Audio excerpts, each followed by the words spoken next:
28. jula 1914. Austro-Ugarska monarhija je objavila rat Srbiji, a u istoriji ostaće ubeleženo ime jednog Srbina iz Bosne.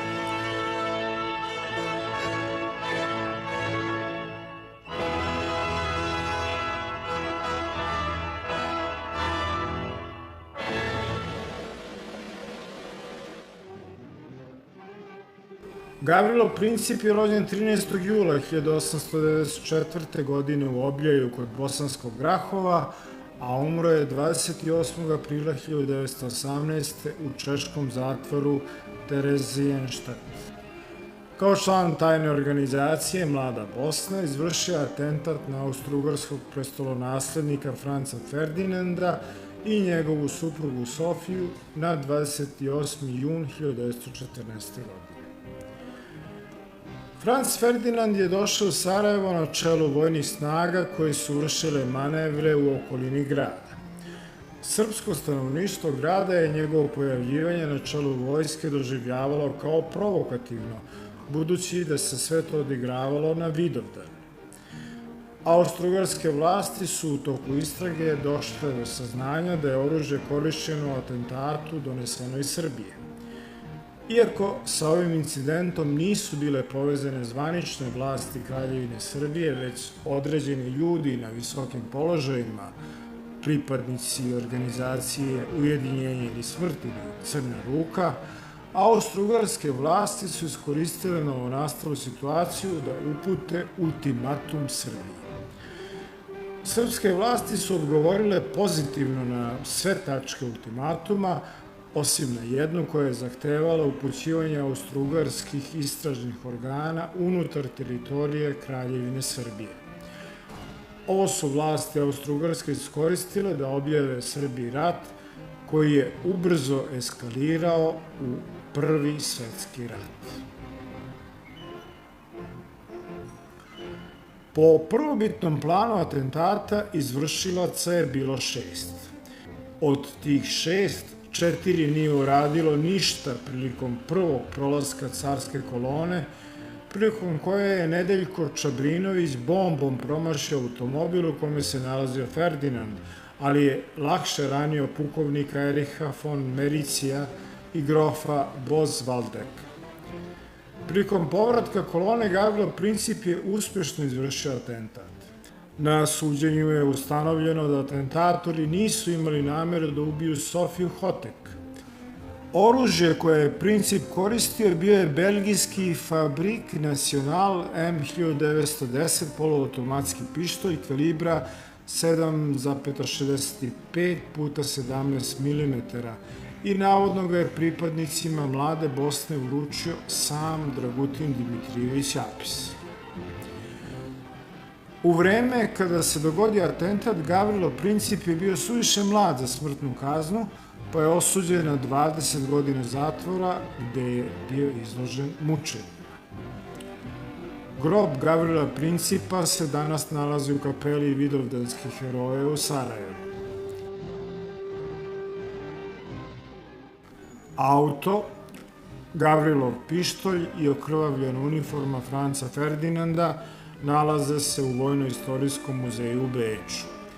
Meta koju je ubio Ferdinanda izložen je u češkom gradu Konopiš. Kaznu je služio u češkom Terezinu gde je i umro od tuberkuloze 28. aprila 1918.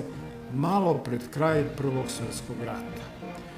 Pri kraju života bio je zbog loših zatvorskih uslova vrlo oslabio i imao oko 40 kg.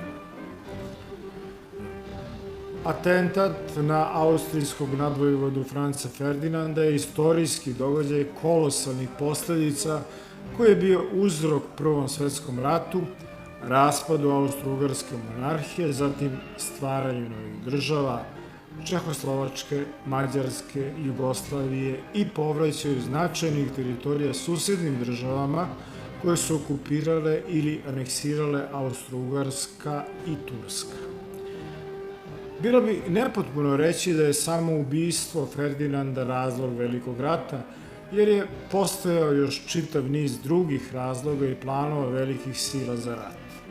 Nemačke, na primjer, da osvoji svoje izgubljene kolonije, rivalstvo između Francuske i Engleske za prevlast u Evropi i zajednički neprijateljski stav prema zahtevima Nemačke za povraćaj kolonija, zahtevi malih naroda za osamostaljenje, nerešena granična pitanja Nemačke, Italije i Turske sa susednim zemljama i sl. Samo ubistvo Ferdinanda je bila ona kapisla ili varnica koja je zapalila plamen rata. Gavrilo Princip je, nema sumnje, bio zaverenik i član tajne organizacije Mlada Bosna, autentične organizacije srpske patriotske omladine u okupiranoj Bosni. Ovu organizaciju je štitila i pomagala srpska tajna organizacija Crna ruka sa parolom Ujedinjenje ili smrt, koja je bila zajednička za slične radikalne organizacije na Balkanu kod naroda koji su težili ujedinjenju jugoslovenskih naroda.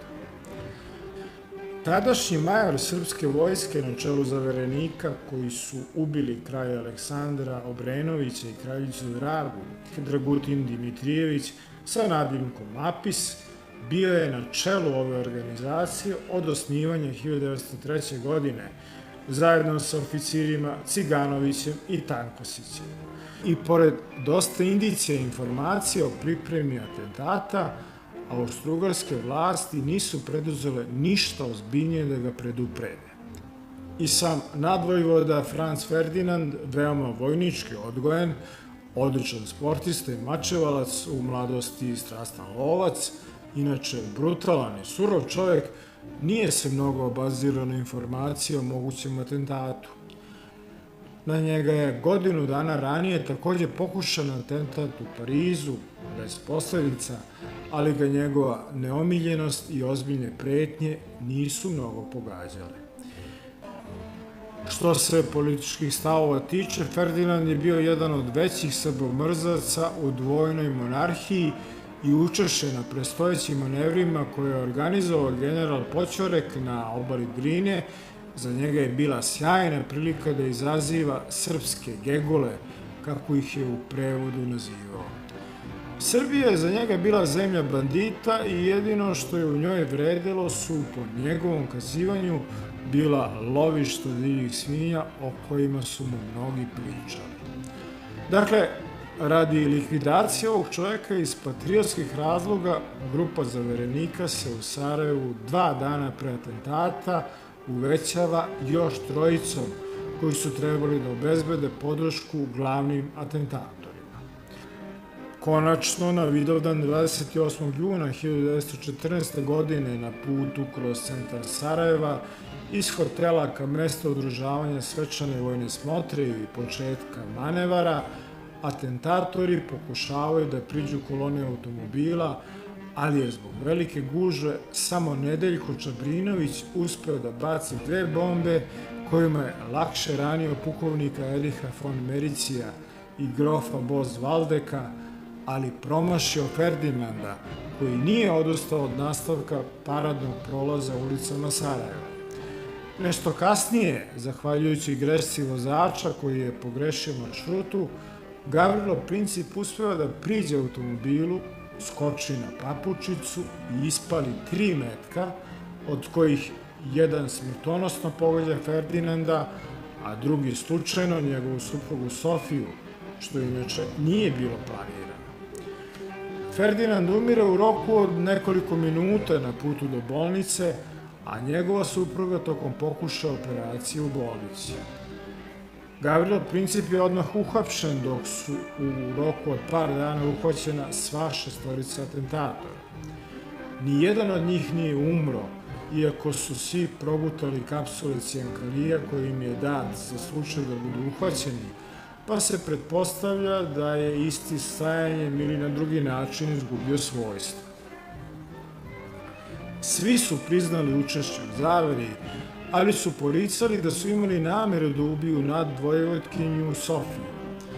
U vreme kada je izvršio atentat, Gavrilo Princip je imao 19 godina. Punoletnost se sticala u monarhiji sa 21 godinom, te je bio mlad za smrtnu kaznu, pa je osuđen na 20 godina zatvora.